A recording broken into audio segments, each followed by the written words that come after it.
Hello everyone, कैसे हैं आप लोग। मैं उम्मीद करता हूं कि आप सब लोग अच्छे होंगे और आपकी तैयारी भी बेहतरीन तरीके से चल रही होगी। और जो लोग अच्छे नहीं हैं वह सबसे पहले अपने स्वास्थ्य का ध्यान रखें, उसके बाद अपने करियर का ध्यान रखें और तीसरे नंबर पे अपने जीवन से जुड़ी हुई अन्य चीज़ों का ध्यान रखें, जैसा कि मैं हमेशा आप सभी से अनुरोध करता हूं।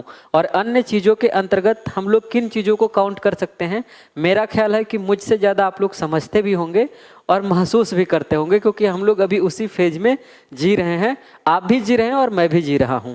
तो चलिए, यदि आप हमारे पुराने छात्र हैं तो आपको पता होगा कि हम लोग दिल्ली सल्तनत के राजनीतिक इतिहास पर बात कर रहे थे। और यदि आपने अपने सिलेबस को नहीं देखा है तो सबसे पहले एक बार सिलेबस को आप पीछे मुड़ करके एक बार सिलेबस को देख लीजिए। और उसके बाद आप देखेंगे कि यूनिट 4 के हिस्से से हमारा मीडिएवल इंडियन हिस्ट्री की शुरुआत होती है, जहाँ पे हम लोगों ने पढ़ा था दिल्ली सल्तनत के बारे में। तो सबसे पहले हमने पढ़ा था सोर्सेज के बारे में, जैसा कि मैं हमेशा ऐसे ही पढ़ाता हूँ, मेरा तरीका भी यही है कि सबसे पहले हम लोग सोर्सेज पढ़ते हैं, उसके बाद उसके पॉलिटिकल हिस्ट्री को, इकोनॉमिकल हिस्ट्री को, कल्चरल हिस्ट्री को, उसके साथ साथ जो और उसका सोशल हिस्ट्री रहा है उसके बारे में, और फिर लास्ट में हम लोग मिसलेनियस के बारे में पढ़ते हैं।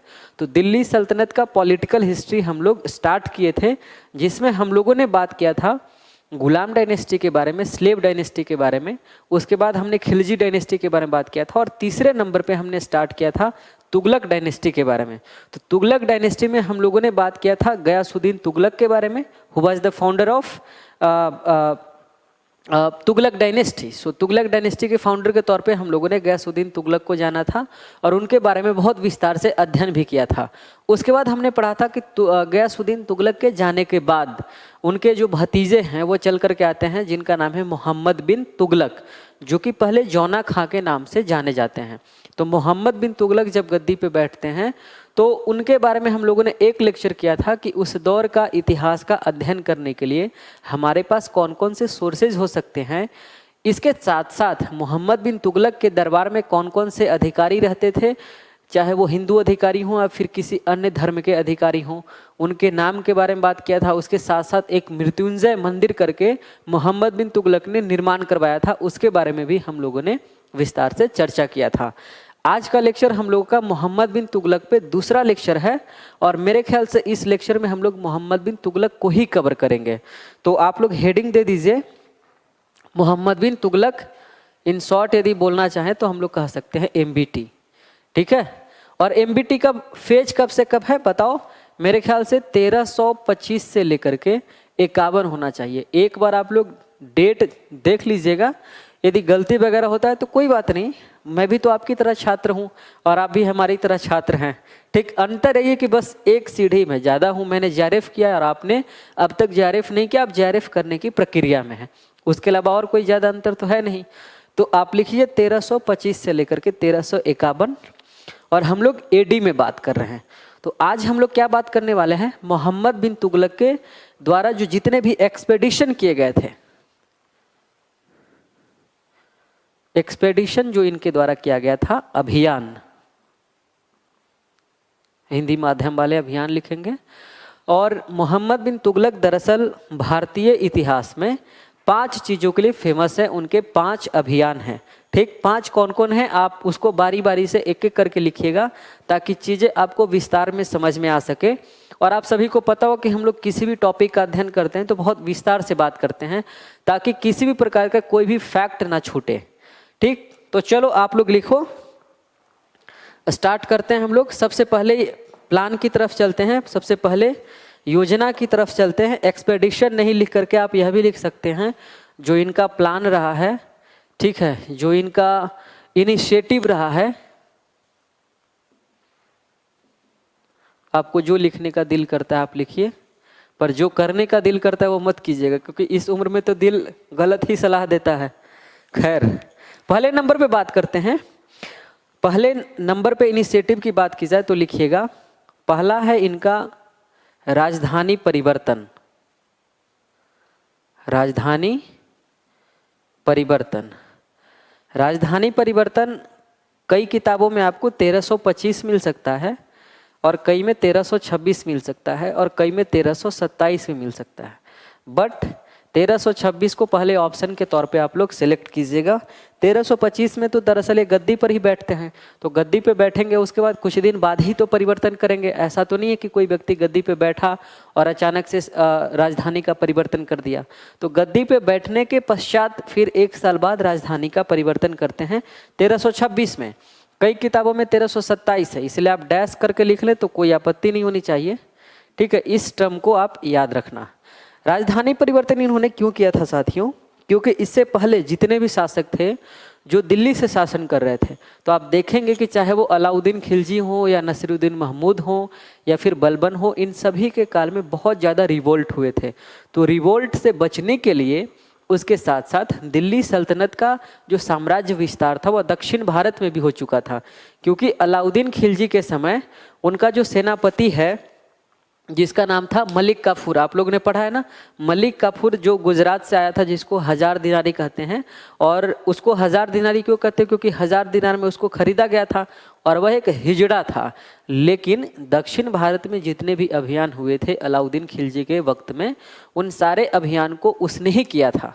तो दिल्ली सल्तनत का साम्राज्य विस्तार बहुत दूर दूर तक हो चुका था। तो उस साम्राज्य को संभालने के लिए दरअसल इसने सोचा कि दिल्ली से राजधानी को दौलताबाद ले जाया जाए, जो कि मिडिल इंडिया में पड़ता है, और वहाँ से दक्षिण भारत पर भी प्रशासनिक व्यवस्था कायम कर पाएंगे ताकि कोई भी रिवोल्ट वगैरह नहीं हो। और उसके साथ साथ उत्तरी भारत के हिस्से पर भी हम लोग समान तरीके से प्रशासनिक व्यवस्था को सुचारू तरीके से संचालित कर पाएंगे। यह दरअसल इनका उद्देश्य था।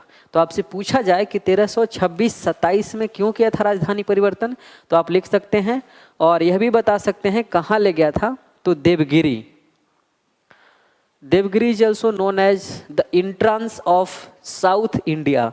ठीक है, तो देवगिरी को ही हम लोग दौलताबाद भी कहते हैं, आप यह भी लिखिएगा। देवगिरी को ही हम लोग दौलताबाद भी कहते हैं। ठीक है, दौलताबाद भी कहते हैं। आगे एक एक करके हम लोग पॉइंट लिखते हैं। बरनी के बारे में स्टेटमेंट लिखिएगा। देखिए, स्टेटमेंट वाइज जो सवाल आते हैं ना, वह आपको याद करना पड़ेगा। जो चीज़ें समझने वाली है, क्या जो समझने वाली बात है वो मैंने आपको समझाया है। जैसे कोई भी शासक या फिर कोई भी व्यक्ति किसी भी शासक के दरबार में रहेगा, तो दरबार में रहते हुए भर में वह उसके अगेंस्ट में नहीं बोलेगा, वह उसके समर्थन में ही बोलेगा। क्योंकि यह पूरा का पूरा जो दौर है वह चापलूसी का दौर है। जैसे वर्तमान में मान लो कि कोई व्यक्ति जो है एक IAS ऑफिसर बनता है। ठीक, मैं क्रिटिसाइज कर रहा हूँ, निंदा नहीं कर रहा हूँ। तो मान लीजिए कि कोई व्यक्ति IAS ऑफिसर बनता है, तो वह सरकार के साथ काम करता है, सरकार का एक अभिन्न हिस्सा होता है। तो वह सरकार के साथ काम करते हुए भर में, उस पद पे रहते हुए भर में सरकार की आलोचना नहीं कर सकता है।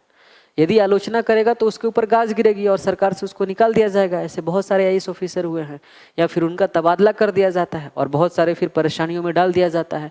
इसलिए बहुत सारे ईमानदार लोग भी प्रशासनिक व्यवस्था में जाते हैं तो भ्रष्टाचारी बन जाते हैं, सिस्टम में ढल जाते हैं, सिस्टम बदलने के लिए जाते हैं, लेकिन खुद ही सिस्टम का एक हिस्सा मात्र बन करके रह जाते हैं।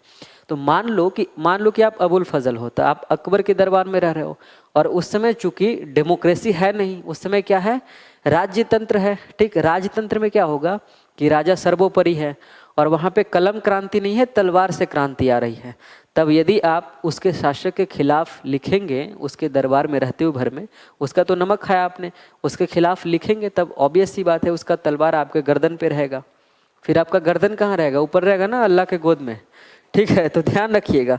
बरनी का स्टेटमेंट लिखिए। बरनी कहता है कि दौलताबाद भारत के केंद्र में स्थित था। यदि आपसे यह पूछा जाए कि बरनी या फिर दौलताबाद भारत के केंद्र में स्थित था, MBT के संदर्भ में यह कथन निम्नलिखित में से किस हिस्टोरियन ने कहा है, किस समकालीन इतिहासकार ने कहा है? तो आप क्या लिखेंगे? जियाउद्दीन बरनी। दूसरा लिखिएगा, इब्न बतूता कहता है कि राजधानी का परिवर्तन दिल्ली वासियों को सजा देने के इरादे से किया गया था। यह स्टेटमेंट कई बार पूछा गया है। ठीक है, लिखिए। इब्न बतूता कहता है कि राजधानी का जो परिवर्तन है वह दिल्ली वासियों को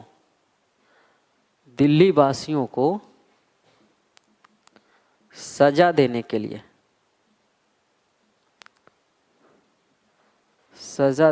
लिए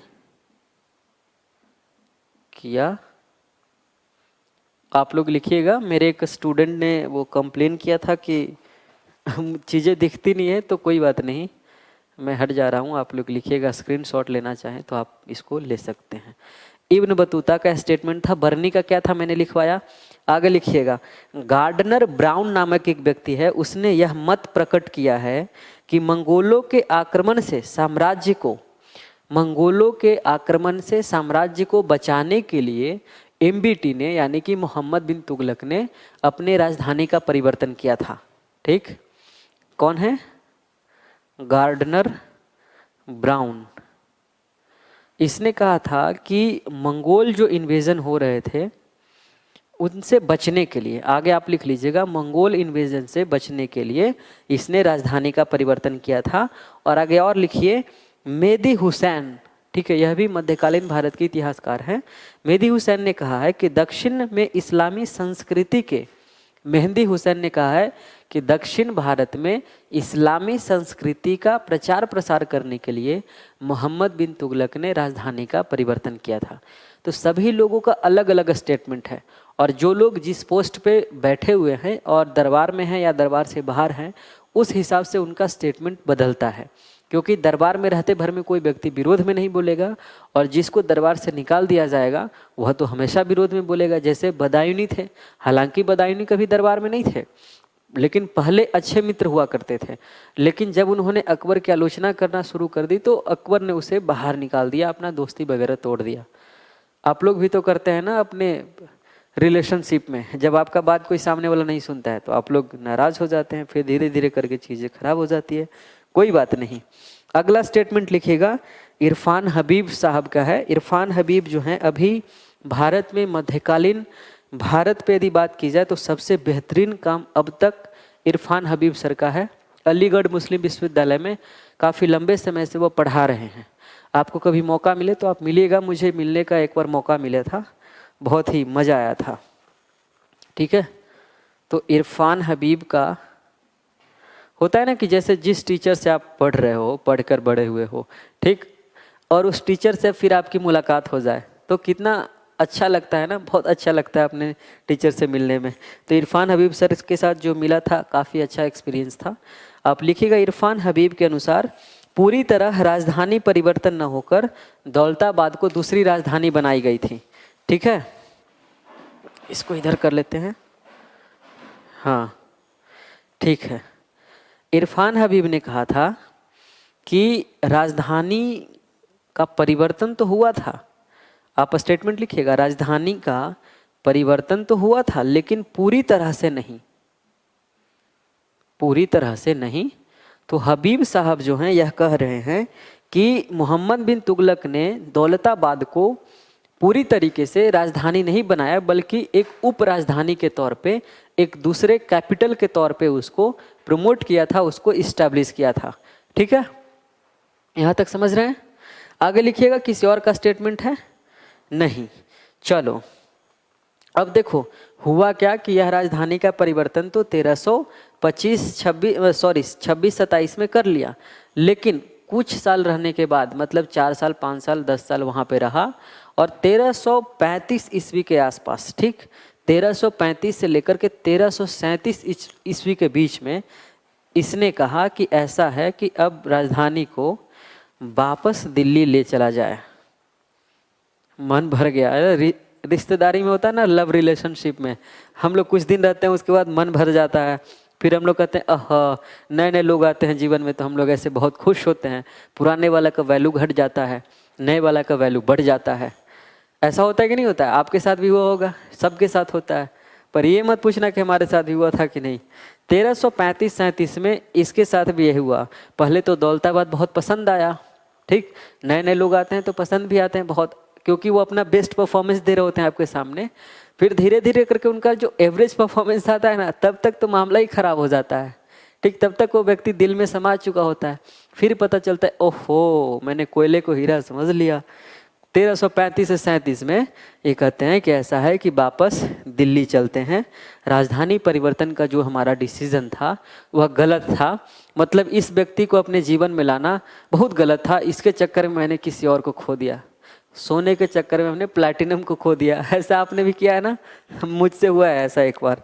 ठीक है, चलो, तो यदि आपने यहाँ तक लिख लिया है तो मेरा ख्याल है कि आपको यहाँ तक तो समझ में आ गया होगा एक बात, कि यानी कि मोहम्मद बिन तुगलक का जो राजधानी परिवर्तन का डिसीजन था, यदि ओवरऑल बात किया जाए तो मोहम्मद बिन तुगलक का एक असफलता था। असफलता इसलिए था क्योंकि वापस लौटना पड़ा। अब मान लो अब किसी व्यक्ति को छोड़ करके आप जा रहे हैं और कुछ दिनों बाद, ठीक है, मतलब ऐसा ना हो, खुदा ना करे कि ऐसा हो, और वह व्यक्ति आपसे कहीं और आगे निकल गया और आपका मन करे थोड़ा सा कि वापस मुड़ जाते ना, वही अच्छा था, ये बेकार आ गए इसके पास। तो यदि आप लौटने लगे और आप लौट गए, इसका मतलब है कि आपने जो दूसरा स्टेप लिया था वह एक असफल स्टेप था, वह आपका फेलुअर था। तो यह दरअसल मोहम्मद बिन तुगलक के फेलुअर के तौर पे काउंट किया जाता है, यह पहला फेलुअर है इनका। ठीक, तो राजधानी परिवर्तन से आपसे 4-5 सवाल पूछे जा सकते हैं। किसी भी स्थिति में सवाल को कितना भी घुमाएं, मुझे पूरा भरोसा है कि आप ईमानदारी के साथ हमारे साथ मेहनत करते हैं तो आप सवाल को एकदम आराम से आप सॉल्व करके लेके चले जाओगे। ठीक, यह पहला अभियान था। अब आते हैं इनके दूसरे प्रोग्राम के बारे में बात करते हैं। मेरा ख्याल है कि आप लिखे होंगे, ठीक है।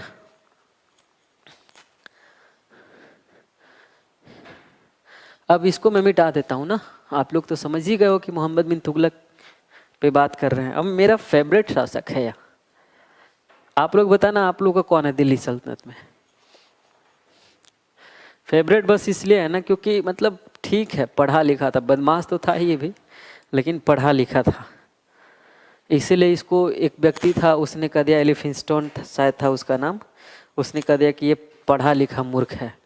ठीक है, मतलब पढ़ा लिखा मूर्ख है, आपस में कितना कंट्रोवर्शियल कॉन्ट्राडिक्टरी स्टेटमेंट है, पढ़ा लिखा मूर्ख। पढ़ता लिखता आदमी इसलिए ताकि मूर्ख ना हो। दूसरे प्रोजेक्ट की बात करते हैं।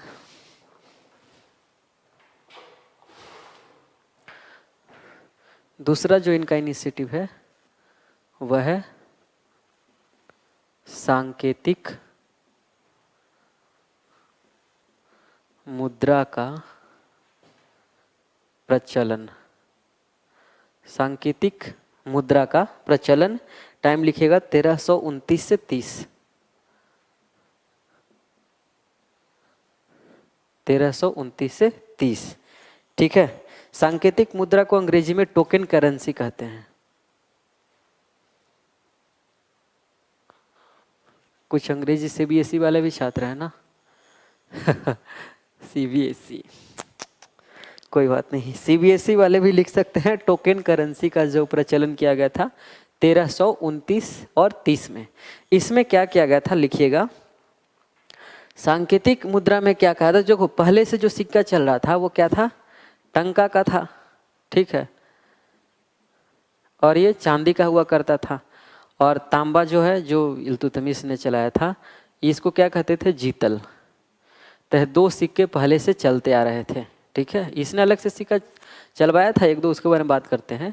सांकेतिक मुद्रा का बेसिक अर्थ यही है कि आदमी वही है, ठीक, आदमी वही है, संकेत उसका बदल गया है, उसका पद बदल गया है। आप समझ पा रहे हैं, जैसे आप प्रोफेसर हैं, आदमी वही हैं, कल होकर आप प्रिंसिपल बन गए। तो इन्होंने दरअसल यह क्या किया था कि जो टंका है ना, सॉरी ये जीतल है, उसको टंका समझा जाए, ठीक। सांकेतिक भाषा में बात किया था, सांकेतिक मुद्रा का प्रचलन करवाया। उससे क्या हुआ कि यह कहने लगा कि देखो, जीतल जो है तांबा का सिक्का, उसका दाम उतना ही है जितना का टंका का दाम है, यानी चांदी का दाम। इससे क्या होगा बताओ, इससे क्या प्रभाव पड़ सकता है। आपने इकोनॉमिक्स को पढ़ा है, तो ओरिजिनल जो कॉइन्स होगा टंका वाला, वह तो लोग छिपाने लगेंगे ना, वह तो लोग छिपाने लगेंगे अपने घर में, चांदी वाला सिक्का। अच्छा यह बताओ कि जब तांबा इक्वल टू चांदी हो जाए तो लोग चांदी को मार्केट में क्यों निकालें, तांबे को ही निकालेंगे ना, उसी से काम चला लेंगे। समझो बात को, ठीक। इससे क्या हुआ, इसीलिए आगे चल करके एक स्टेटमेंट जारी किया बर्नी ने, और बर्नी ने कहा कि मोहम्मद बिन तुगलक के समय में प्रत्येक हिंदू का घर टकसाल बन गया। अच्छा बताओ, ये ऐसा बर्नी ने क्यों कहा, बर्नी ने ऐसा इसलिए कहा कि देखिए जब हिंदू लोग क्या करने लगे, उन्होंने स्टेटमेंट डाला है, बाइस्ड स्टेटमेंट हो सकता है, ठीक, यह पूर्वाग्रह से ग्रसित एक कथन हो सकता है, उससे आप घबराइए नहीं। इतिहास में तो पूर्वाग्रह की भरमार है ना। अब किसी भी इतिहासकार की बात करेंगे तो उनका पूर्वाग्रह हो सकता है, फैक्ट भी हो सकता है। तो तांबा लोग ज़्यादा यूज करने लगे और चांदी लोग छिपाने लगे। तो प्रत्येक हिंदू क्या किया, अपने घर में टकसाल बोलते हैं जहाँ पे सिक्का बनाया जाता है, एक वैसा घर जहाँ पर सिक्का का निर्माण किया जाता है, उसको टकसाल कहते हैं, ठीक। इसे सवाल पूछा गया, लिख लीजिएगा। तो बर्नी ने कहा कि प्रत्येक हिंदू का घर दरअसल टकसाल बन गया। वो लोग अपने ही घर में सिक्के बनाने लगे। किस चीज़ के सिक्के? ऑब्वियसली तांबे के सिक्के बनाएंगे, क्योंकि तांबा का सिक्का का दाम चांदी के सिक्के के बराबर हो गया था। सांकेतिक मुद्रा का प्रचलन इसी को बोलते हैं। पहले दोस्त, फिर वही व्यक्ति धीरे धीरे आगे बढ़ते बढ़ते क्या, समझ रहे हो ना, वही व्यक्ति, सांकेतिक बदल जाता है। चलो अब देखो ये सारा चीज़, इसमें तो 140 ग्रेन का जो टंका है वह तो बहुत पहले से चलता रहा था, लेकिन इल्तुतमिश ने भी एक अलग से 140 ग्रेन का टंका जारी करवाया था, उसको आप लिख लीजिएगा। और अगला पॉइंट लिखिए, सुल्तान ने सिक्कों पर कलमा खुदवाना बंद कर दिया। यह इंपॉर्टेंट पॉइंट है। कलमा इल्तुतमिश ने खुदवाया था, लेकिन इसने क्या किया कि सिक्कों पे कलमा खुदवाना बंद कर दिया। कलमा होता क्या है? अरबिक में होता है, और जो सुल्तान होते थे अपने प्रशंसा में, ठीक है, सिक्कों पे कुछ लिखवाते थे, उसी को बोलते हैं प्रशंसा में कलमा खुदवाना, ठीक। आप भी तो बनेंगे तो आप भी तो करेंगे, प्रशंसा में खुदवाएंगे। लड़कियां तो करती है ना अपने बॉयफ्रेंड से प्रशंसा में क्या क्या नहीं लिखवाती है, लेकिन कुछ लड़के भी लिखवाते हैं, लड़कियां लिखती भी हैं, ठीक है। आप लड़की हो तो आप समझते होंगे, लड़के हो तभी समझते होंगे। आगे बात करते हैं। सांकेतिक मुद्रा पर अरबी तथा फारसी दोनों भाषाओं में लेख थे। देखो यह व्यक्ति बहुत डिप्लोमेटिक है, ठीक, पढ़ा लिखा व्यक्ति तो डिप्लोमेटिक होगा ही। अरबी क्यों बोल रहा हूँ, अरबी एवं फारसी दोनों भाषाओं में लेख थे। और आगे लिखिएगा, बर्नी के अनुसार, बर्नी कहता है, यह स्टेटमेंट लिखिएगा पूरा। बर्नी के अनुसार सुल्तान विदेशी राज्यों को जीतना चाहता था, इसीलिए उसे धन की आवश्यकता थी। इसके अलावा सुल्तान की अल्प व्यस्तता, ठीक है, अल्प व्यस्तता की वजह से उसका खजाना खाली पड़ गया था, इसलिए उसको सांकेतिक तौर पे सिक्कों का प्रचलन करवाना मजबूरी था, करवाया उसने। ऐसा मैं नहीं, ऐसा बर्नी ने कहा है, इन्वर्टेड कोमा में लिखना, ठीक। आगे लिखो, एक और व्यक्ति का स्टेटमेंट आप कितना याद करोगे यार, तो हमें नहीं याद आता है, मतलब पिछले 8 साल से तो पढ़ ही रहे हैं हिस्ट्री, मुझे ही नहीं याद हो पाया, तो आप कैसे याद, आप भी कर सकते हो, ऐसा नहीं कि मतलब आप नहीं कर सकते हो। लिखो, नेल्सन राइट ने कहा है कि 14वीं शताब्दी से संपूर्ण विश्व में चांदी की कमी के कारण समकालीन कठिनाइयों से, देखो नेल्सन राइट का जो स्टेटमेंट है, लिख दूं मैं, लिखिए, नेल्सन राइट से, नेल्सन से ना मुझे मंडेला का स्टेटमेंट याद आता है। नेल्सन मंडेला का एक स्टेटमेंट है, education is the only weapon which you can use to change the world. शिक्षा एकमात्र हथियार है जिसका उपयोग करके आप दुनिया को बदल सकते हैं। मैं भी उसी जुगत में हूँ, मेरे पास भी वही हथियार है, ठीक, आप दुनिया को बदलिएगा। नेल्सन राइट दरअसल कहते हैं कि देखो 14th सेंचुरी का लड़का है मोहम्मद बिन तुगलक, तो कह रहे हैं कि 14th सेंचुरी में पूरी दुनिया में चांदी की कमी हो गई थी, तो इसी ने क्या कहा, इसीलिए इसने यह प्रोग्राम लाया कि अब तांबे वाले सिक्के को ही चांदी समझा जाए। समझ रहे हो? जैसे एक बॉलीवुड का किस्सा बताते हैं, एक राजेश खन्ना एक हीरो हुए हैं, मुझे बहुत पसंद है, ठीक है, आपको पसंद होंगे तो बताना। उनकी एक गर्लफ्रेंड थी जिसका नाम था अंजू महेंद्रू, ठीक, तो अंजू महेंद्रू से उनका शादी नहीं हुआ था, शादी हो गया किसी और से। अंजू महेंद्रू से उनका ब्रेकअप हो गया, आपका भी किसी से हुआ होगा।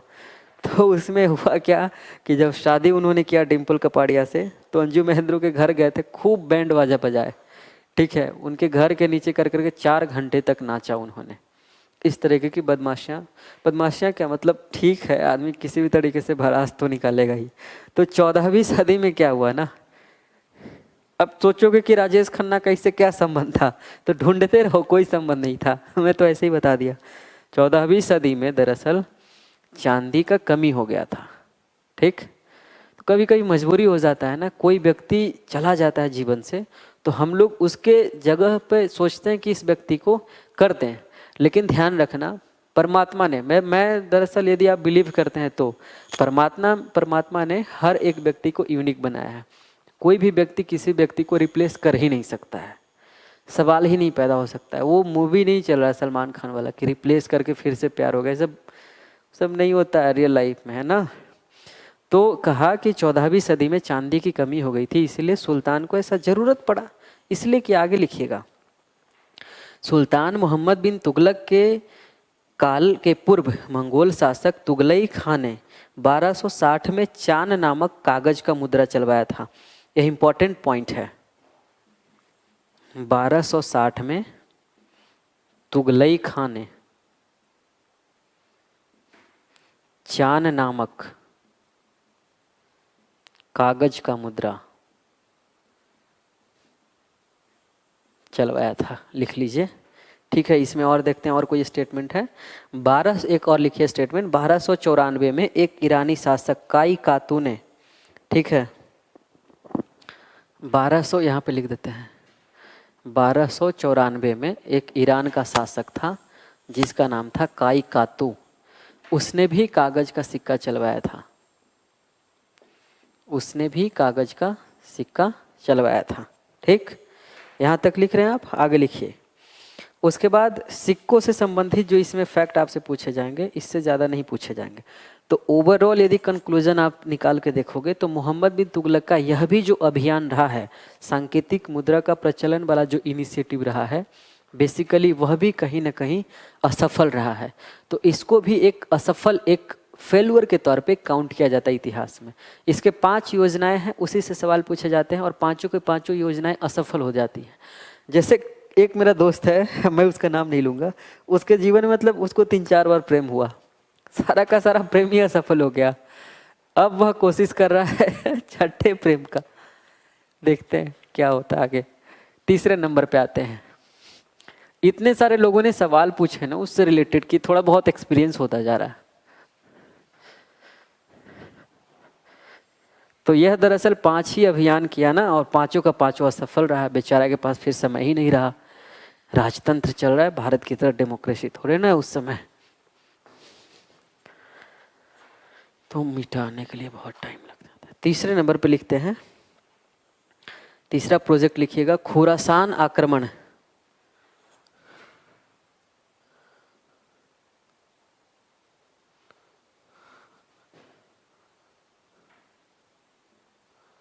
मेरे ख्याल से 1232 नहीं, सॉरी 1332 होना चाहिए, देख लेते हैं। 1332 ही ना, हाँ ठीक है, 1332 से 33 कर लो, कन्फ्यूज़न क्या होना। देखो जो एकदम फैक्चुअल सवाल होंगे ना वो आपसे पूछेंगे ही नहीं वो लोग, क्योंकि वो लोग खुद ही कन्फ्यूज हैं, वो लोग आपसे क्यों पूछेंगे।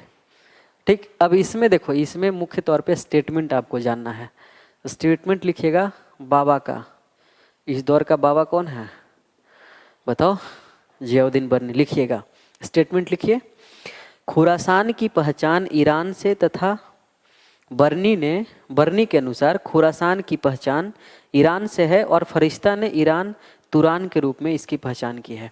बर्नी ने कहा ना कि जो खुरासान है ना वह दरअसल ईरान है, ईरान ही खुरासान है, और फरिश्ता जो था इसी समय का वह कहता है कि नहीं ऐसा नहीं है भाई, यह जो खुरासान था ना यह दरअसल तुरान था।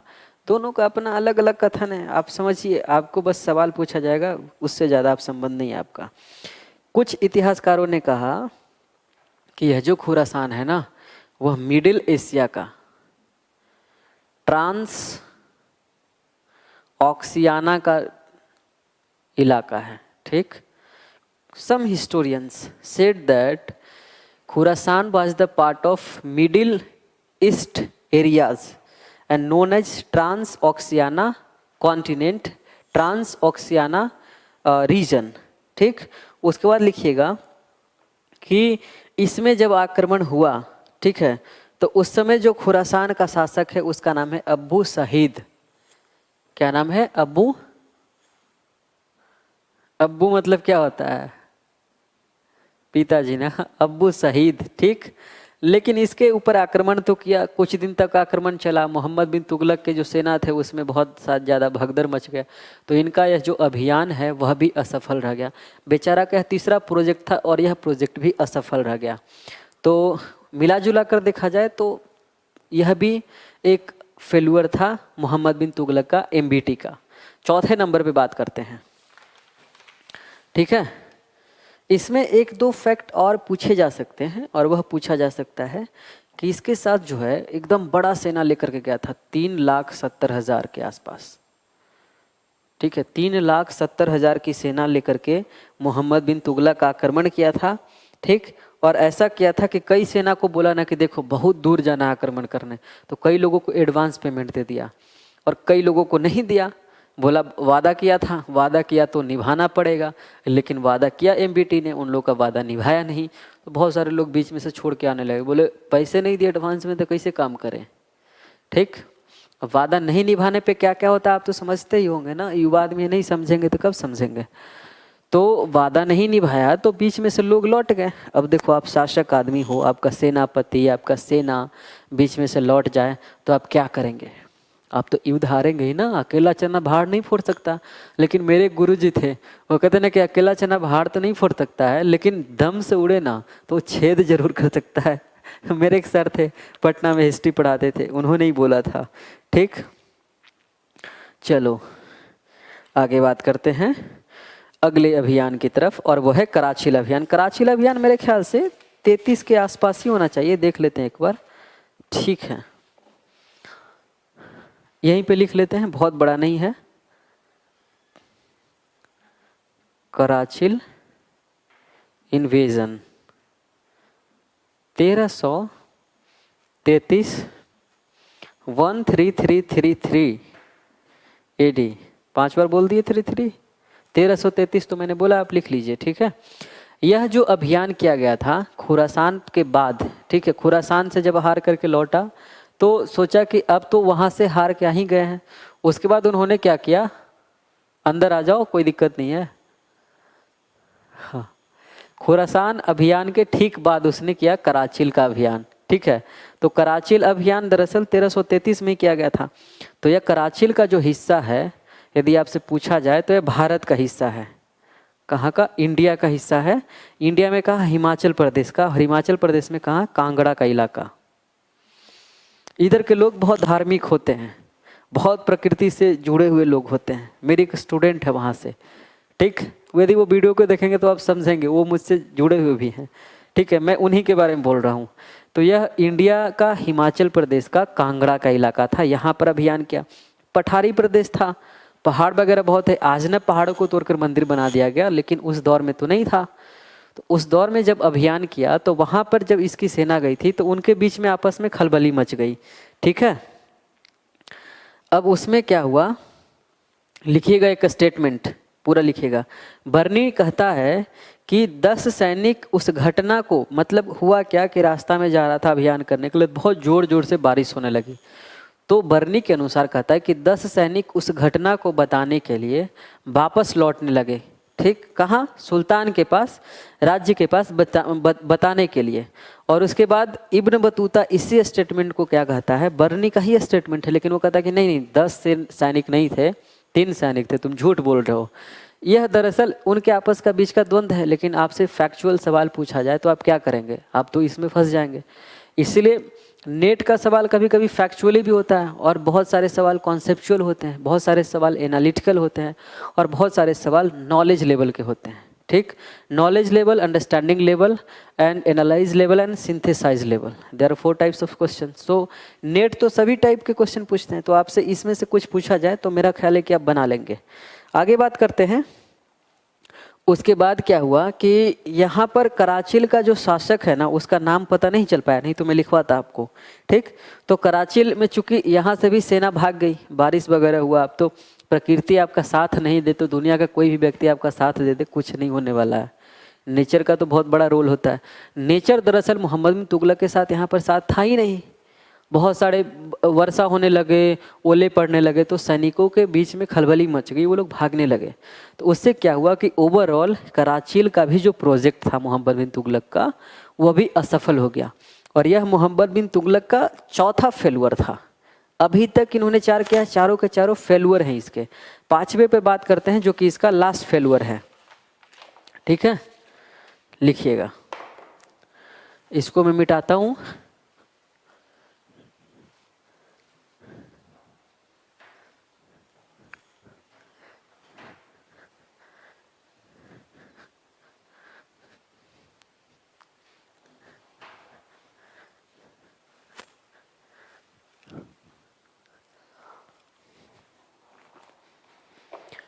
पांचवें नंबर पे बात करते हैं। यदि 5वें प्रोजेक्ट की बात की जाए तो यह दरअसल एक टैक्सेशन सिस्टम लाया था।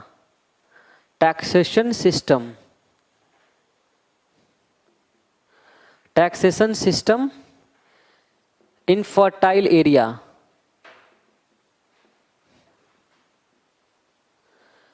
इसको हिंदी में लिखिएगा, दोआब में कर वृद्धि। ठीक, यह भी मेरे ख्याल से 1334-35 के आसपास का है एडी।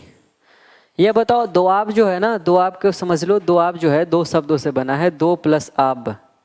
आब जो है ना वो उर्दू का शब्द है, आब का मतलब जल होता है। तो जहाँ पे 2 नदियों का जल आकर के मिलता है तो वहाँ पे जो ज़मीन का निर्माण हो जाता है, वह जो लैंड का निर्माण होता है वो बहुत ही ज़्यादा फर्टाइल होता है। ठीक, इसीलिए वो बहुत ज़्यादा उपजाऊ भूमि हो जाती है। तो उसको हिंदी में हम लोग दोआब बोलते हैं, अंग्रेजी में फर्टाइल लैंड बोलते हैं, बहुत ज़्यादा फर्टाइल होता है। तो गंगा यमुना का जैसे दोआब है, तो गंगा यमुना के दोआब वाले इलाके में इसने क्या किया कि वहाँ पे चूंकि फर्टाइल लैंड था तो चीज़ें ज़्यादा वहाँ पे एग्रीकल्चर वगैरह होती थी, तो इन्होंने क्या किया कि वहाँ पे टैक्स को इंक्रीज कर दिया, क्योंकि इधर से तो लॉस में जा रहा था तो कहीं से तो रिवेन्यू कलेक्ट किया जाए। तो उन्होंने क्या किया कि इस यहाँ पे टैक्स को इम्पोज कर दिया। इम्पोज नहीं, इम्पोज तो पहले से ही था, टैक्स को इंक्रीज कर दिया। ठीक, तो टैक्स तो इंक्रीज कर दिया, और कितना इंक्रीज कर दिया? टैक्स को 50% इंक्रीज कर दिया गया। ठीक है, चलो, यदि आपसे पूछा जाए कि टैक्स क्यों बढ़ाया था, तो पहले जो भी प्रोजेक्ट यह कर रहा है उसमें तो असफल हो गया है। तो जब प्रोजेक्ट असफल करेगा तो होगा तो इकोनॉमिकल लॉस होगा, और जब किसी भी स्टेट का जब इकोनॉमिकल लॉस होगा तो उसका सोशल लॉस भी होगा, पॉलिटिकल लॉस भी होगा, एग्रीकल्चरल लॉस भी होगा। मतलब कि इकोनॉमी पर ही तो आधार, इकोनॉमी पर ही तो स्टेट चलेंगे, वही तो उसका मेन बेस है। तो जब इकोनॉमिकली आप कमज़ोर हो जाते हैं, अभी भी दैनिक जीवन में देखें हम लोग, जब इकोनॉमिकली कमज़ोर हो जाते हैं तो हम लोग अच्छा कपड़ा नहीं पहन सकते हैं। ठीक, बहुत सारी चीज़ें हैं, आप समझते होंगे मेरे ख्याल से। तो यहाँ पर इकोनॉमिकली यह कमज़ोर हो गया था, तो उसी चीज़ को क्या किया, फुलफिल करने के लिए, कंपेंसेट करने के लिए, कंपेंसेट को हिंदी में बोलते हैं क्षतिपूर्ति करना। क्षतिपूर्ति करने के लिए उन्होंने क्या किया कि यहाँ पर टैक्स को इंक्रीज कर दिया। ठीक है, टैक्स को इंक्रीज करने के साथ साथ जो खराज एक टैक्स लिया जाता था, खिराज जिसको बोलते हैं, ठीक है, उसको भी 50% इसने सुनिश्चित कर दिया। 50% टैक्स को बढ़ा दिया। तो टैक्स तो बढ़ा दिया, लेकिन हुआ क्या कि दोआब में उस समय अचानक से अकाल आ गया। तो दोआब में जब अकाल आ जाएगा तो दोआब का व्यक्ति भी इनको कर नहीं चुका पाएगा। तो फाइनली जो इनका 5वां प्रोजेक्ट भी होगा वह भी असफल हो जाएगा। ठीक, लिखिएगा, यहाँ पर एक फैक्ट है उसको लिखिए। सुल्तान ने प्रसिद्ध सूफी एक सहाबुद्दीन नामक व्यक्ति था। ठीक है, क्या नाम था उसका? सहाबुद्दीन। सहाबुद्दीन नामक व्यक्ति को ऑफिसर के तौर पे अपॉइंट किया। ठीक है, ऑफिसर के तौर पे अपॉइंट किया था कि तुम्हारा काम है दोआब के लोगों से टैक्स कलेक्ट करना।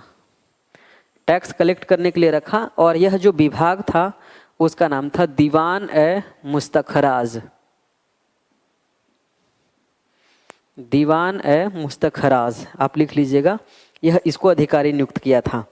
अब हुआ क्या, लिखिएगा, आगे लिखिए। अब हुआ क्या, चूंकि अकाल पड़ गया तो मोहम्मद बिन तुगलक आदमी था, पढ़ा लिखा आदमी था, तो सिर्फ प्रोफेशनल नहीं था, पर्सनल भी था। सिर्फ उसका दिमाग काम नहीं करता था बल्कि दिल भी काम करता था। दिल काम ना करे तो हम लोग मर जाएंगे ना, लेकिन कई लोगों का दिल काम करता है जीने के लिए, दूसरे के लिए नहीं। ठीक, लेकिन मोहम्मद बिन तुगलक के पास एक अच्छा सा दिल था, इसी वजह से मोहम्मद बिन तुगलक मेरा भी फेवरेट है। तो मोहम्मद बिन तुगलक ने क्या किया, दिल से सोचा, बोला अरे किसानों जब अकाल में पड़ गए हैं तो कैसे टैक्स देंगे। तो उन्होंने क्या किया कि टैक्स के क्षतिपूर्ति के लिए टैक्स ही माफ़ कर दिया, उल्टा उन लोगों को लोन दिया कि ले जाओ, अब ऐसे भी लॉस में गए, 2-4 साल बाद तो ऐसे भी गद्दी से उतरेंगे, तो लॉस में ही सही उन लोगों को लोन उपलब्ध करवाया। उस लोन के बारे में आपसे पूछा जाता है, लिखिएगा। अकाल से राहत पहुंचाने के लिए सुल्तान ने किसानों को एक ऋण उपलब्ध करवाया था, हिंदी में और अंग्रेजी में लोन। उस लोन को बोलते हैं तकाबी। इससे सवाल कई बार सभी एग्जामिनेशन में पूछे गए हैं, पीसीएस के एग्जामिनेशन हो, नेट के एग्जामिनेशन हो, किसी भी प्रकार का एग्जामिनेशन हो, उससे पूछा गया है। ठीक, आगे लिखिएगा। अब जो है यहाँ तक ये सारी चीज़ें हो जाती हैं, इसके 5 अभियान, और यह पांचों के पांचों अभियान इसके क्या हो जाते हैं, असफल। ठीक है, इसीलिए कहा जाता है कि मोहम्मद बिन तुगलक पढ़ा लिखा तो था लेकिन अपने जीवन में असफल रहा, उसका कोई भी प्रोजेक्ट सफल नहीं रहा। लेकिन सफलता असफलता को आप क्या मापते हैं, वह तो आपका ये उस पर डिपेंड करता है आपके, आपका थॉट प्रोसेस क्या है। कोई ज़रूरी नहीं कि आप नेट की तैयारी कर रहे हैं तो नेट नहीं निकला तो आप असफल हो गए, ऐसी कोई बात नहीं है। सफलता और असफलता को तो इस बात से आंका जाना चाहिए कि आपने अपना बेस्ट परफॉर्मेंस दिया नहीं। यदि आपने अपना 100% दिया, उसके बाद रिजल्ट नहीं मिला तो कोई बात नहीं, लेकिन यदि आपने 100% अपना नहीं दिया और फिर रिजल्ट नहीं हुआ तो जीवन भर रिग्रेट फील करोगे। तो आप इतना मेहनत करो, इतना मेहनत करो कि रिजल्ट ना हो तो कम से कम अपने ऊपर पश्चाताप ना हो कि मेरी वजह से नहीं हुआ। ठीक, यह दरअसल 100% देते हैं, रिजल्ट नहीं भी होता है, तब आप हारे नहीं हैं। ठीक है, तब आप उस स्थिति में भी जीते हुए हैं। चलो आगे बात करते हैं। अब देखो इसी समय जो है मोहम्मद बिन तुगलक के समय का ही एक 2-4 पॉइंट और है, इनके बारे में और बात करते हैं हम लोग।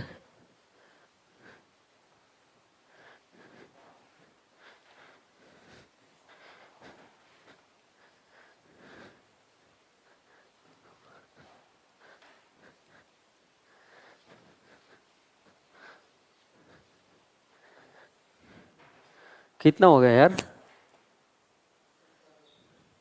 अच्छा, तो थोड़ा सा और देख लेते हैं। ऐसे तो यार इसमें थोड़ा सा रिवोल्ट वगैरह भी इसको करना है, तो रिवोल्ट में तो और थोड़ा सा कोई क्या नहीं यार, वो 20 मिनट में भी हो जाएगा। ठीक है, उसको कर लेते हैं, फिर हम लोग बात करते हैं। 1351 में, ठीक है, फाइनली जो है 1351 में मोहम्मद बिन तुगलक थट्टा पर, थट्टा एक जगह है, सिंध का जगह है, जहाँ पर यह अभियान करता है वहीं पर यह मारा जाता है 1351 में।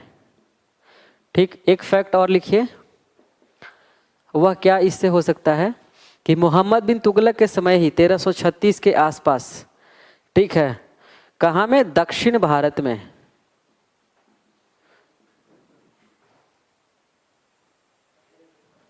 हाँ, 2 अन्य राज्य की स्थापना होती है। हरिहर एवं बुक्का, दो भाई हैं, ये दोनों मिलकर विजयनगर साम्राज्य की स्थापना करते हैं, जिसके बारे में हम लोग पढ़ेंगे, यूनिट 3 में शामिल है। और एक और अंपायर बनता है जो कि भारतीय इतिहास में इसका बहुत ही ज़्यादा महत्व है, बहमनी अंपायर। तो विजयनगर अंपायर में कई डायनेस्टी चल करके आएंगे, जैसे दिल्ली सल्तनत में 5 डायनेस्टी हैं, विजयनगर में भी कई डायनेस्टी आएंगे, संगम वंश, तुलुप वंश, अरबिडू वंश, ये सारे वंश आएंगे। तो जब हम लोग चर्चा करेंगे तो इसके बारे में वहाँ पे बात करेंगे, फिलहाल आप यह समझिए। ठीक है, चलो अब एक जो छोटा सा सब टॉपिक होगा हमारा, यदि यहाँ पे लिखना चाहें तो बहमनी वंश का लिख लीजिएगा। इसका नाम दरअसल होना चाहिए अलाउद्दीन हसन बहमन शाह। अमित शाह के रिलेटिव रहे होंगे मेरे ख्याल से। इसको मिटाते हैं और हम लोग देख लेते हैं कि मोहम्मद बिन तुगलक के समय में जो रिवोल्ट हुए हैं, 4-5 रिवोल्ट हैं, उसको कर लेते हैं तो मोहम्मद बिन तुगलक लगभग ख़त्म हो जाएगा, उसमें फिर कोई चीज़ बचेगा नहीं। ठीक है, तो फिर अलग से उसके लिए लेक्चर करना पड़ेगा, तो फिर और दिक्कत है। लिखिएगा मोहम्मद बिन तुगलक के काल में रिवोल्ट,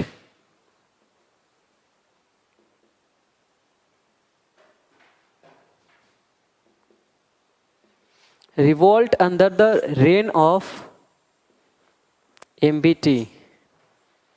ठीक है, MBT के काल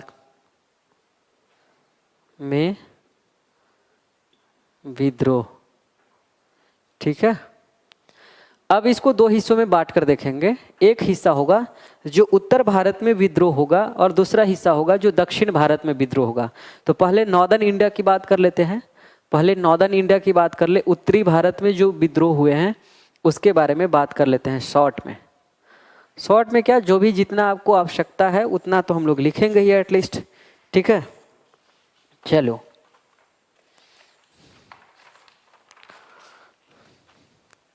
एक लिख लेना, सबसे पहले वो लिख लेना, एक स्टेटमेंट लिखो। बर्नी का स्टेटमेंट है एमबीटी के समय जो रिवोल्ट हुआ था उसके बारे में उसने क्या कहा, लिखिएगा। बर्नी कहता है, बर्नी ने कहा है कि मेरा राज्य रोगग्रस्त है। किसके बारे में, इनके बारे में, मोहम्मद बिन तुगलक के राज्य के बारे में कहा कि मेरा राज्य रोगग्रस्त है तथा उस रोग का कोई दवा नहीं है, तथा उस रोग का कोई दवा नहीं है। यदि कोई वैद्य, वैद्य का मतलब डॉक्टर, एकदम शुद्ध गांव वाला भाषा में वैद्य, ठीक है। एक मूवी था, कौन सा मूवी हम लोग देखे थे तो भूल गया, जिसमें वैद्य शब्द का इस्तेमाल किया गया, याद है तुमको? अरे वो जो क्या नाम था, फगुनिया टाइप से, नहीं वो भूल गया मैं, क्या यार तुम्हारा फेवरेट मूवी जो था, कौन दिशा में लेके चलो रे बटोहिया, हाँ उसका, ठीक है। तो उसमें वैद्य शब्द का इस्तेमाल किया गया है, ठीक है। तो कल लिखो आगे, यदि वैद्य कमर दर्द, सिर दर्द का उपचार करता है तो बुखार बढ़ जाता है। यह स्टेटमेंट बता रहा है कि कितना इसका स्टेट कमज़ोर हो गया है। मतलब कोई डॉक्टर बुखार का इलाज करता है तो कमर दर्द हो जाता है, कमर का दर्द करता है तो पैर दर्द हो जाता है, पैर दर्द का इलाज करते हैं तो माथा में पीड़ा होने लगता है। यह दरअसल बर्नी का स्टेटमेंट है। तो लिखिएगा कि यदि वैद्य कमर दर्द, सिर दर्द का उपचार करता है तो बुखार बढ़ जाता है, और यदि वह बुखार का इलाज करता है तो धमनियों में रुकावट आ जाती है, और मेरे राज्य को एक ही समय में अलग अलग बीमारियों ने जकड़ लिया है। ठीक, मोहम्मद बिन तुगलक के स्टेट के बारे में बर्नी का स्टेटमेंट है। अब लिखिए पहले नंबर पे, बहाउद्दीन गुरशप का विद्रोह 1327।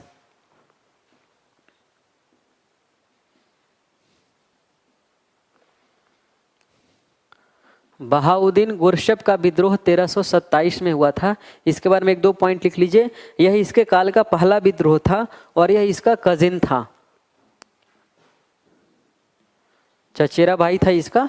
और आगे लिखिएगा, यह दरअसल दक्कन में, ठीक है, दक्कन के निकट एक गुलबर्गा जगह है, कर्नाटक का आसपास का शहर है, कर्नाटक में ही पड़ता है। गुलबर्गा में इसको एक इक्ता दिया गया था मोहम्मद बिन तुगलक के द्वारा, आप लिखते चलिएगा, ठीक है।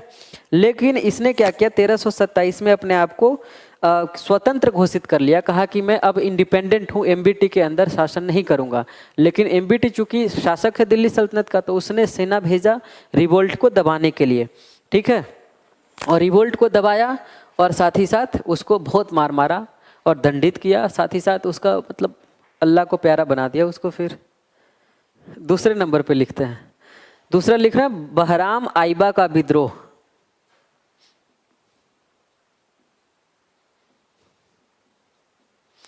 बहराम आइबा का विद्रोह, टाइम लिखना 1327 से 1328। यह मुल्तान का प्रांतपति हुआ करता था, ठीक। इसने भी विद्रोह किया था, तो इसको भी सुल्तान ने क्या किया, दबा दिया। और दबा दिया उसके साथ साथ ऐसा दबाया ना कि जमीन के अंदर दब गया, मतलब दुनिया से चला गया। तीसरे नंबर पे लिखो गयासुद्दीन बहादुर का विद्रोह 1330।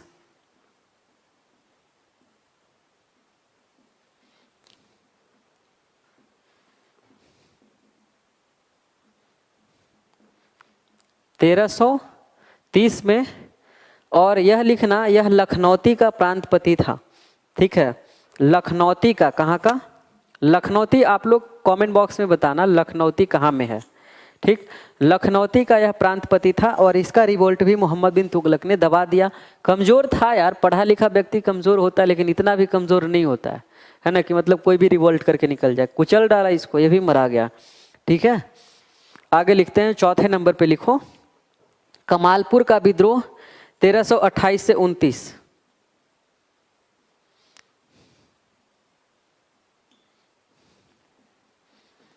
कमालपुर का विद्रोह 1328 से लेकर 29, ठीक है। यह सिंध का इलाका है, ठीक है।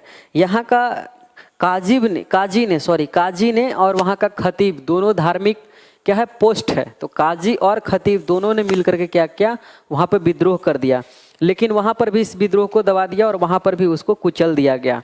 अगला लिखिएगा शाहबान का विद्रोह।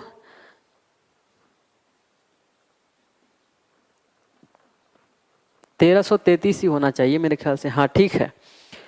ये लिखना, यह सिंध में दूसरा विद्रोह था, क्योंकि कमालपुर सिंध का इलाका है, तो यह शाहबान जो है ये भी सिंध का इलाका है, तो सिंध का कौन सा यह सेकेंड रिवोल्ट है। इस रिवोल्ट को भी दबा दिया। यहाँ से सवाल पूछा जाएगा कि इस रिवोल्ट को अलाउद्दीन खिलजी की तरफ से किसने दबाया था, तो मलिक फिरोज ने, मलिक फिरोज ने। आगे लिखो छठे नंबर पे, और छठा लिखो, दिख रहा है ना, ठीक है। बंगाल का विद्रोह 1328 में।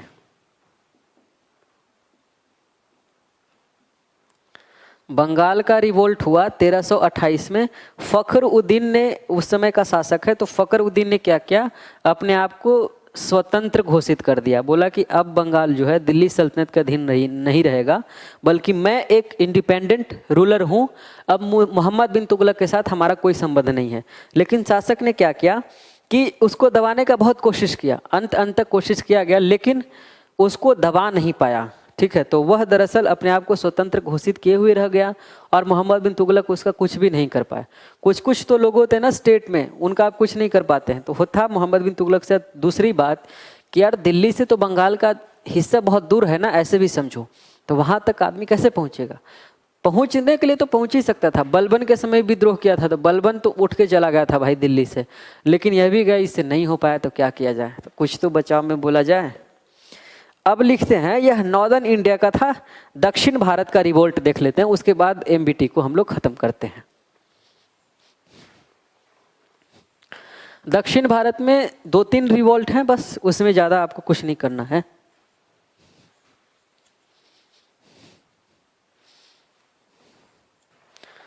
दक्षिण भारत में पहला लिखिए मदुरा का विद्रोह। साउथ इंडिया यहाँ पे लिख लीजिएगा।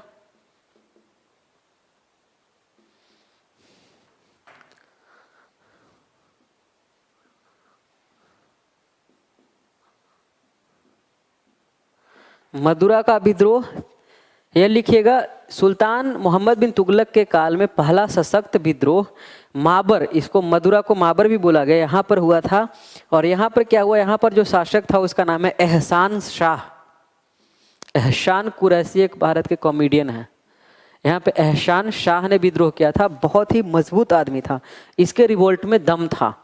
ठीक है, और साउथ इंडिया तो दूर भी था। सुल्तान क्या किया कि रिवोल्ट को दबाने के लिए गया, ठीक है, लेकिन हुआ क्या कि वहाँ पे प्लेग नामक बीमारी फैल गया, तो प्लेग से यह भी ग्रसित हो गया। तो हुआ क्या कि बेचारा देवगिरी में ही लौट करके आकर के रह गया, कुछ ज़्यादा कुछ नहीं कर पाया। ठीक, बीमारी फैल जाता है तब, इसीलिए ना मैं बोलता हूँ कि सबसे पहले हेल्थ का ध्यान रखिए। तो हेल्थ नहीं रहेगा तो आप क्या करेंगे, रिवोल्ट को भी तो नहीं दबा पाएंगे। ठीक, तो ऐसा ही हुआ था इनके साथ। दूसरे नंबर पे लिख लीजिए विजयनगर में विद्रोह जो हुआ था 1336 में, है ना, 1336 में हरिहर एवं बुक्का ने कृष्णा नदी, ठीक, कहाँ, हरिहर और बुक्का, इन दोनों ने साउथ इंडिया में कृष्णा नदी के किनारे क्या बनाया, एक साम्राज्य बनाया, उसकी का नाम रखा विजयनगर। ठीक, पहले अपने आप को स्वतंत्र घोषित किया। ठीक, उसके बाद कहता है कि हरिहर एवं बुक्का को काम्पिल अभियान के दौरान सुल्तान उसे गिरफ्तार करके लाया था। ठीक है, हरिहर एवं बुक्का के बारे में एक फैक्ट और लिखिए कि जो हरिहर प्लस बुक्का है, यह दरअसल मोहम्मद बिन तुगलक के पास आया कैसे। तो एमबीटी ने एक अभियान किया था, काम्पिल्य का अभियान। उसी अभियान में दरअसल वहां से पकड़ाया था। जैसे अलाउद्दीन खिलजी गुजरात पर अभियान करते हैं 1299 में, तो वहां पे कमला देवी मिलती हैं, उसके साथ साथ कौन मिलता है, हजार दिनारी मलिक काफूर, जिसने साउथ इंडिया का सारा आक्रमण किया था, उसको विजय बनाया था। तो काम्पिल्य से दरअसल इसको दोनों चेला मिलता है, हरिहर एवं बुक्का। ठीक है, और हरिहर एवं बुक्का जो है वह पहले इस्लाम धर्म को मानता था, लेकिन इसके दरबार में आने के बाद इस्लाम को त्याग दिया और हिंदू धर्म को अडॉप्ट कर लिया। उसके बाद विजयनगर में देखोगे कि अब हिंदू धर्म से रिलेटेड बहुत सारे काम किए गए, बहुत सारे बड़े बड़े मॉन्यूमेंट्स बनाए गए, और यहाँ तक कि केडीआर जो शासक रहे हैं वह बहुत बड़े शासक रहे, उन्होंने हिंदू शासक के तौर पे काफ़ी बेहतरीन काम भी किया है और काफ़ी मॉन्यूमेंट्स वगैरह भी बनाया है। तो यह सारे जो आज का लेक्चर था वह मोहम्मद बिन तुगलक पर ही था। बेसिकली मुझे पूरा भरोसा है कि यदि आप इन सारे फैक्ट्स को पढ़ करके जाते हैं तो मोहम्मद बिन तुगलक से आने वाले तमाम सवालों को आप सॉल्व कर सकते हैं। 100% की गारंटी तो मैं न देता हूँ, मेरे भी शिक्षक नहीं देते थे। तो आप यदि 60%, 70%, 80% भी कर रहे हैं तो आप एक बेहतर कैटेगरी में हो, आप JRF करने की स्थिति में हैं। तो आप इतना कर लीजिए और मेरे साथ लिख करके ही पढ़ाई कीजिएगा, नोट्स बनाइए ताकि रिवीजन करने में सुविधा हो सके। और पुराने लेक्चर को देखिए आप प्लेलिस्ट से जा करके, और नए लोगों को चैनल पे कनेक्ट जरूर कीजिए। तो साथियों, आज के वीडियो में इतना ही, फिर मिलेंगे हम लोग अगले लेक्चर में। तब तक के लिए आप अपना एवं अपनों का ख्याल रखिए और लोगों से प्यार करते रहिए। Thank you.